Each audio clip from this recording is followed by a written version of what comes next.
Hello friends, welcome to my channel. இன்றைக்கி நம்ம பார்க்க போகிறது சிக்கன் கிரேவி. ஒரு பெரிய வெங்காயம், 2 தக்காளி, 1 ஸ்பூன் இஞ்சி பூண்டு விழுது, மிளகு, சீரகம், சோம்பு, பட்டை, கிராம்பு, ஏலக்காய், இது எல்லாத்தையும் மிக்சியில் போட்டு கிரைண்ட் பண்ணிக்க போகிறோம். இது சிம்பிள் அண்ட் டேஸ்டியான சிக்கன் கிரேவி.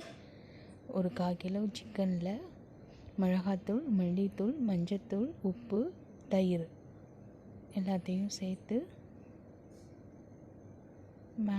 மேரினேட் பண்ணி வச்சுக்கணும். 1/2 மணி நேரத்துக்கு ஊற வைக்கணும். அப்புறம் ஒரு கடாயில் சிறிதளவு தேவையான அளவு எண்ணெய் ஊற்றி, எண்ணெய் காஞ்சதும் அரைச்ச விழுதை அதில் கொட்டணும். வெங்காயம், தக்காளி பச்சை வாசனைலாம் போய் நல்லா வதங்கி எண்ணெய் திரிஞ்சு வெளியே வர வரைக்கும் வதக்கணும். அப்புறம் ஊற வச்ச சிக்கனை அதில் சேர்த்து நல்லா கலந்து விடணும்.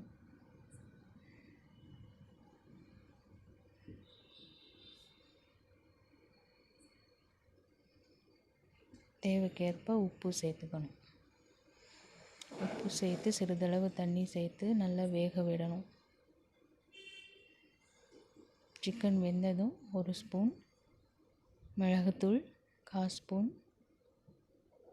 கரம் மசாலா சேர்த்து கொத்தமல்லி தூவி இறக்குனா சிம்பிள் அண்ட் டேஸ்டியான சிக்கன் கிரேவி